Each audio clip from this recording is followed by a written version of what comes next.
Hi all, എൻ്റെ പേര് ബിൻല. ഞാൻ മാർക്ക്ലാൻഡ്സ് ഇൻഫോടെക്കിൽ ഡിജിറ്റൽ മാർക്കറ്റിംഗ് ട്രെയിനറായിട്ട് വർക്ക് ചെയ്യുന്നു.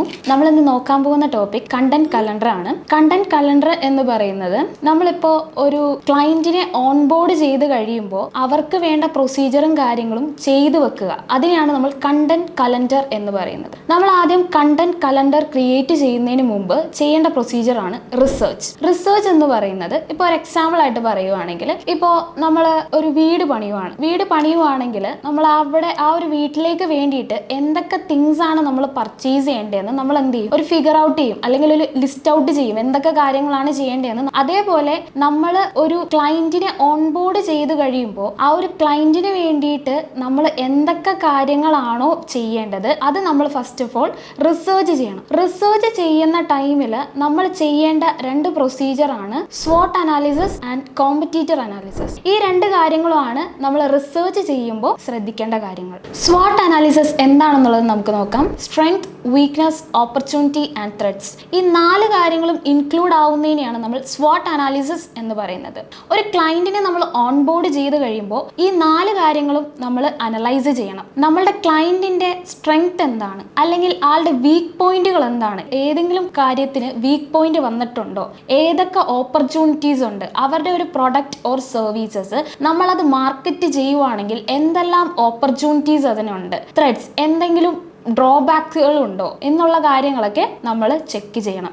ഇപ്പം നമുക്ക് ഈ 4 കാര്യങ്ങളും strength, weakness, opportunity and threats, ഈ 4 കാര്യങ്ങളും എങ്ങനെ നമുക്ക് കണ്ടുപിടിക്കാം എന്നുള്ളത് നമുക്ക് നോക്കാം. അതിന് നമുക്ക് 2 കാര്യങ്ങൾ ചെയ്യാം. ഒന്നെങ്കിൽ നമ്മളുടെ ക്ലയന്റിൽ നിന്ന് ഡയറക്റ്റ് ആയിട്ട് ഇൻഫോർമേഷൻസ് കളക്ട് ചെയ്യാം. കൂടുതലായിട്ടും കമ്പനീസ് ഡയറക്റ്റ് ആയിട്ട് ഇൻഫോർമേഷൻസ് കളക്ട് ചെയ്യും. ഇപ്പൊ നമുക്ക് ക്ലയന്റിനായിട്ട് ഡയറക്റ്റ് ആയിട്ട് സംസാരിക്കാം. എന്തൊക്കെ കാര്യങ്ങളാണോ, എന്തൊക്കെ ഇൻഫോർമേഷൻസ് ആണോ നമുക്ക് വേണ്ടതെന്ന് വെച്ചാൽ ഡയറക്റ്റ്ലി നമ്മുടെ ക്ലയന്റിൽ നിന്ന് കണക്ട് ചെയ്യാം. ഇല്ലെന്നാണെങ്കിൽ അവരുടെ സോഷ്യൽ മീഡിയ പ്ലാറ്റ്ഫോമുകൾ യൂസ് ചെയ്തിട്ട് നമുക്ക് അങ്ങനെയും കളക്ട് ചെയ്യാം. ഇത്രയും കാര്യങ്ങളാണ് SWOT അനാലിസിസിൽ വരുന്നത്. ഇനി അടുത്തതാണ് കോമ്പറ്റീറ്റർ അനാലിസിസ്. കോമ്പറ്റീറ്റർ അനാലിസിസ് എന്ന് പറയുന്നത്, ഇപ്പൊ ഞാനൊരു ക്ലോത്ത് ഷോപ്പ് തുടങ്ങി അതേ സെയിം രീതിയിൽ തന്നെ ചെയ്യുന്ന ആളുകളെയാണ് കോമ്പറ്റീറ്റേഴ്സ് എന്ന് പറയുന്നത്.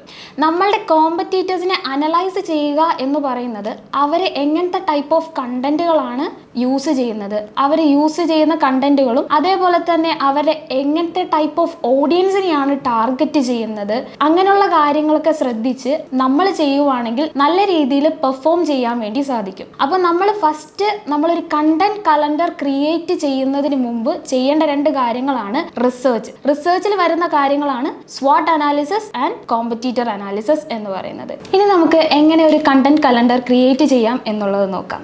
ഒരു കണ്ടന്റ് കലണ്ടർ എന്ന് പറയുന്നത് ഒരു കമ്പനിയിൽ ഏറ്റവും ഇമ്പോർട്ടൻ്റ് ആയിട്ട് വേണ്ട ഒരു കാര്യമാണ്. ഇപ്പം നിങ്ങളൊരു ഫ്രീലാൻസ് ആയിട്ട് റൺ ചെയ്യുന്ന ഒരാളാണെങ്കിലും കമ്പനിയിൽ വർക്ക് ചെയ്യുന്ന ഒരാളാണെങ്കിലും നിങ്ങൾ എന്തായാലും ഒരു കണ്ടന്റ് കലണ്ടർ ക്രിയേറ്റ് ചെയ്യണം. ഇപ്പോൾ നമ്മളൊരു കമ്പനി സ്റ്റാർട്ട് ചെയ്യുവാണെങ്കിൽ അതിൻ്റെ അകത്ത് എന്തൊക്കെ ചെയ്യണം, അല്ലെങ്കിൽ ഒരു ക്ലയൻറ്റിനെ നമ്മൾ ഓൺബോർഡ് ചെയ്ത് കഴിയുമ്പോൾ ആൾക്ക് എന്തൊക്കെ വർക്കുകൾ ചെയ്യണം, അല്ലെങ്കിൽ പോസ്റ്റർ ക്രിയേഷൻ വരും, വീഡിയോ ക്രിയേഷൻ വരും, കണ്ടന്റ് ക്രിയേഷൻ, അങ്ങനെ പല കാര്യങ്ങളും വരും. അപ്പോൾ നമ്മൾ എന്തൊക്കെ ചെയ്യണം എന്നുള്ളൊരു കൺഫ്യൂഷൻ വരാതിരിക്കാൻ വേണ്ടിയിട്ടാണ് നമ്മൾ ഈ കണ്ടന്റ് കലണ്ടർ ക്രിയേറ്റ് ചെയ്യുന്നത്. കണ്ടന്റ് കലണ്ടർ ക്രിയേറ്റ് ചെയ്യുമ്പോൾ നമുക്ക് അതിൻ്റെ അകത്ത് ഇപ്പോൾ ഒരു പോസ്റ്റർ ക്രിയേറ്റ് ചെയ്യുവാണെങ്കിൽ ആ പോസ്റ്ററിൽ എന്ത് ഇമേജ് വെക്കണം, അതേപോലെ തന്നെ എന്ത് കണ്ടന്റ് ഇൻക്ലൂഡ് ചെയ്യണം എന്നുള്ള കാര്യങ്ങളൊക്കെ നമുക്ക് ഈ കണ്ടന്റ് കലണ്ടറിൽ ഇൻക്ലൂഡ് ആകും. അതേപോലെ തന്നെ ഒരു വീഡിയോ എടുക്കുവാണെങ്കിൽ ആ വീഡിയോയിൽ എന്ത് ടോപ്പിക്കാണ് വേണ്ടത്, അതേപോലെ തന്നെ എന്ത് ടൈപ്പ് ഓഫ് കണ്ടന്റ് ആണ് വേണ്ടത്, എങ്ങനത്തെ ടൈപ്പ് ഓഫ് മോഡൽസ് ആണ് വേണ്ടത്, അങ്ങനെ ഓരോ കാര്യങ്ങളും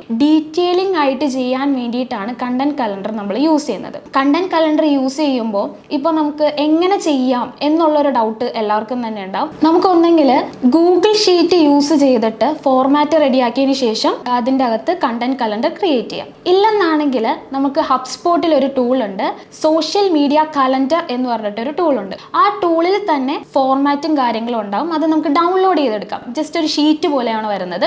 അത് ഡൗൺലോഡ് ചെയ്തെടുത്തിട്ട് നമുക്ക് അതിൻ്റെ അകത്ത് നമ്മളുടെ കണ്ടന്റും കാര്യങ്ങളൊക്കെ അതിൻ്റെ അകത്ത് ഇംപ്ലിമെൻറ്റ് ചെയ്യാം.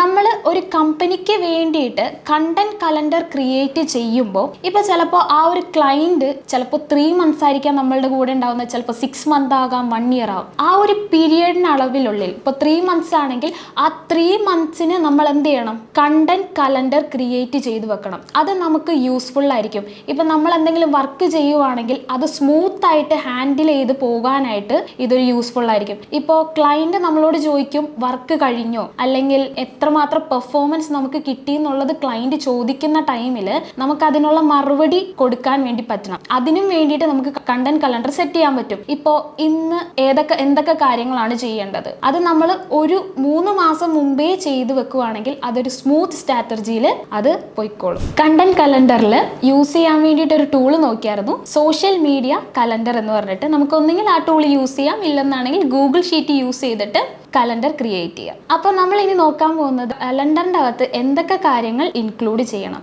ഒന്നാമത്തെ കാര്യം, നമ്മളിപ്പോൾ ഒരു പോസ്റ്റർ ക്രിയേറ്റ് ചെയ്യുവാണെങ്കിൽ അതിൻ്റെ അകത്ത് എന്ത് ടോപ്പിക്ക് വേണം, അല്ലെങ്കിൽ എന്ത് കളറാണ് അതിൻ്റെ അകത്ത് ഇടേണ്ടത്, അതേപോലെ തന്നെ എന്ത് ടോപ്പിക്കാണ് ഇടേണ്ടത്, ഇങ്ങനെയുള്ള കാര്യങ്ങൾ നമ്മൾ നോക്കും.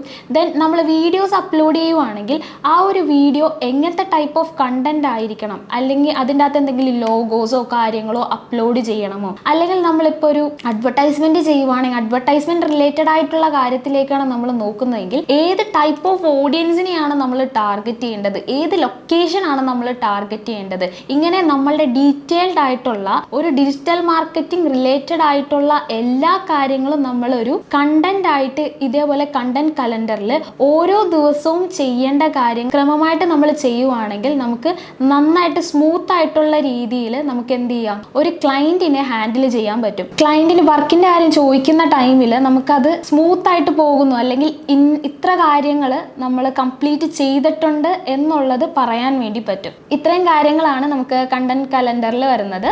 മറ്റൊരു ടോപ്പിക്കുമായി അടുത്ത വീഡിയോയിൽ കാണാം. Thank you.